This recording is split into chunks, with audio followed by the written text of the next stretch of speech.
नमस्कार दोस्तों, स्वागत है आप सभी का हमारे चैनल पर। दोस्तों बता देते हैं, जो टीचर भर्ती परीक्षा हुई थी उसमें अब जो टीचर हैं उनका वेरिफिकेशन तो होने के पश्चात जो काउंसलिंग है वो किस प्रकार से की जाएगी। तो आपको बता देते हैं, लोक शिक्षण संचालय जो कि गौतम नगर भोपाल में जो चेतक ब्रिज है उसके वहीं पर उनका ऑफिस है, वहाँ से आप और जानकारी भी ले सकते हैं। काउंसलिंग के लिए कुछ दिशा निर्देश हैं, उनको मैं बता देता हूँ आपको किस प्रकार से दिशा निर्देश हैं। तो जैसा कि आप जानते हैं, प्राथमिक शिक्षक भर्ती परीक्षा जो 2020 हुई थी उसके जो कैंडिडेट हैं वो सिलेक्ट हुए थे। पहली बात तो इसमें जो नियम लगता है वो भर्ती परीक्षा नियम 2018 लागू किया गया है। इसके अलावा समय समय पर जो भी संशोधन हुए हैं वो और प्रक्रिया मध्य प्रदेश शासन के जो पत्र है उसके अनुसार पर आयोजित की जा रही है, जो कि 2022 सितंबर में की गई थी। इसके पश्चात जो जिलेवार प्रकृतियाँ हैं या रिक्तियाँ हैं वो भी संलग्न की गई। आइए हम देख लेते हैं क्या क्या इसमें अहर्ताएँ हैं। तो अहर्ताओं के बारे में आप जानते हैं, 2018 का जो नियम था उसके अनुसार अहर्ताएँ की गई हैं जो भी मांगी गई है। परीक्षा किससे हुई थी आप जानते हैं, प्रोफेशनल एग्जामिनेशन बोर्ड, जिसका आज ही जो नेम प्लेट है वो भी चेंज कर दी गई, जैसे SSB बन गया, स्टाफ सिलेक्शन बोर्ड कर दिया गया।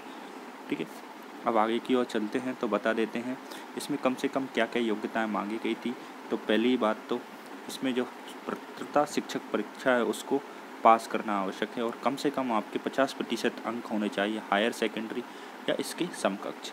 और इसके अलावा आपके पास क्या होना चाहिए, जो मांगा गया था वो 2 वर्ष का डिप्लोमा या उसके समकक्ष मांगा गया था, B.Ed D.Ed। ठीक है, इसके अलावा 50% अंकों के साथ में जिस भी सब्जेक्ट से आप कर रहे हैं उसमें आपकी पहले तो B.Ed होनी चाहिए, 50% अंक कम से कम। ठीक है, यदि 1 से 5 तक हैं तो उसके लिए अलग क्वालिफिकेशन है। ठीक है, इस प्रकार से मांगा गया है। आइए और देख लेते हैं। तो 45% कम से कम अंक किस में मांगे गए हैं, हायर सेकेंडरी में। ठीक है, और इसके समकक्ष राष्ट्रीय अध्यापक शिक्षा परिषद द्वारा जो भी नियम कानून है वो। इसके अलावा तीसरी और जो शर्त दी गई है अथवा करके दिया है। ठीक है, 4 वर्षीय आपके पास B.Ed हो प्रारंभिक शिक्षा में, एलिमेंट्री एजुकेशन में, और 50% अंक कम से कम उसमें हो।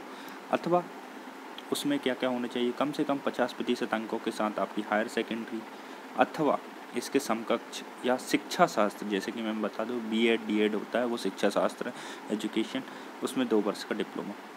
अथवा आपके पास ये चीज़ें होनी आवश्यक हैं, जिसमें 2 वर्ष का डिप्लोमा तो होना चाहिए, स्नातक हो या डिप्लोमा। इसमें कोई भी मिनिमम 50% की शर्त नहीं रखी गई है या 55 की शर्त नहीं रखी गई। इसमें सिंपल सा आपके पास ग्रेजुएशन हो और प्लस 2 वर्ष का जो आपके पास सर्टिफिकेट वो आवश्यक है। ठीक है, तो आइए और देख लेते हैं क्या क्या है। इसके अलावा जो आरक्षण का प्रावधान है वो है।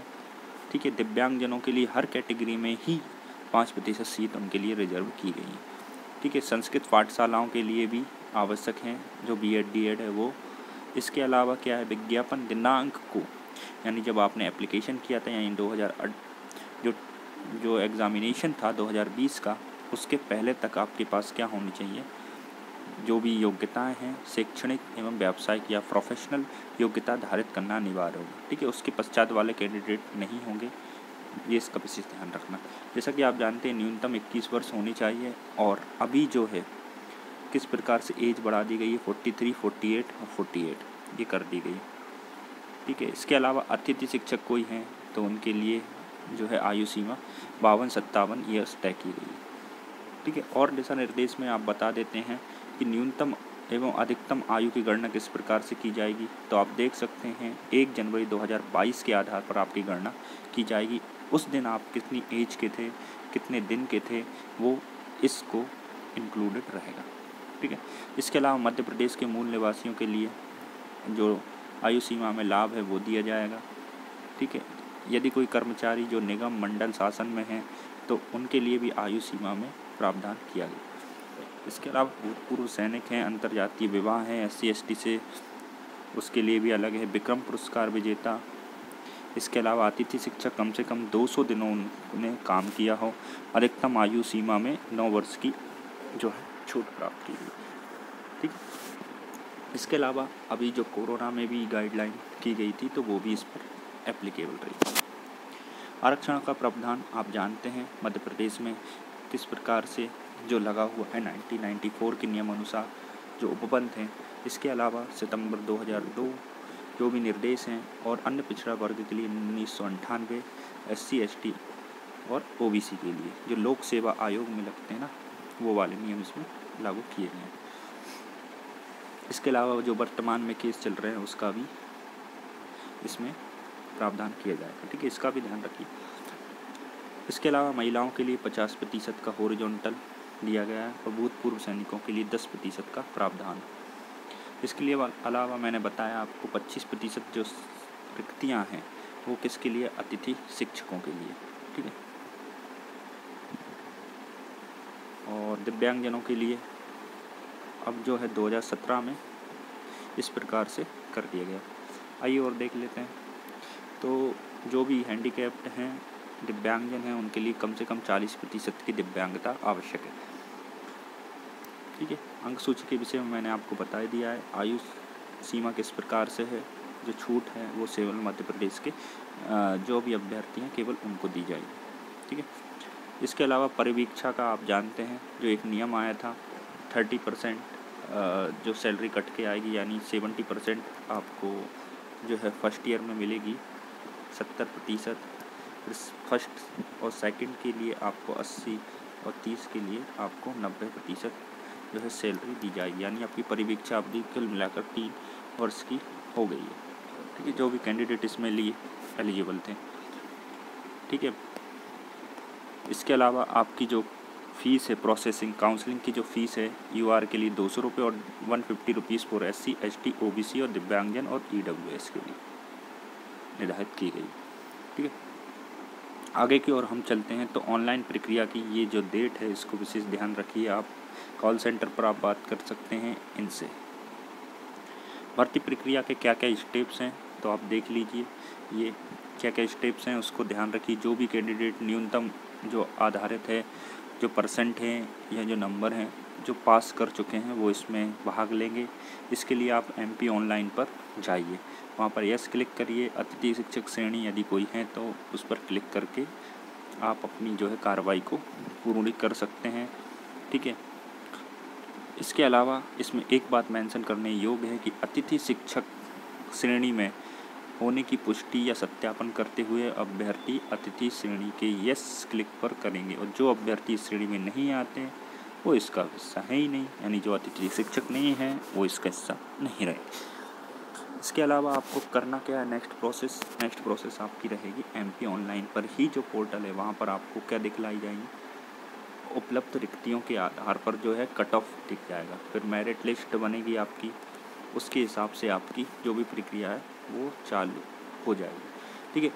इसके अलावा सूची में नाम सम्मिलित होने के आधार पर ये ज़रूरी नहीं है कि आपका सिलेक्शन हो गया है, ठीक है। तो डिपेंड करता है नंबर ऑफ़ सीट्स कितनी है आपका, भले ही उसमें दिखा रहा है कि आप जो है उसको पास कर चुके हैं, लेकिन पास करने के बाद भी क्राइटेरिया ये है कि वहाँ पर जो आपने संस्थाएं चुनी है वहाँ पर सीट होनी चाहिए। इसके अलावा आपके जो मार्क्स हैं वो मेरिट लिस्ट में होने चाहिए, ठीक है। दस्तावेज सत्यापन सूची में जिन अभ्यर्थियों के नाम हैं, ठीक है, उन्हें निर्धारित फ़ीस जो कि मैंने आपको बता दी है जमा करना होगा, अपलोड करने होंगे दस्तावेज, और दस्तावेज करते समय यह भी प्रविष्टि करनी होगी कि आप किस ज़िले में अपने दस्तावेजों का सत्यापन कराना चाहते हैं।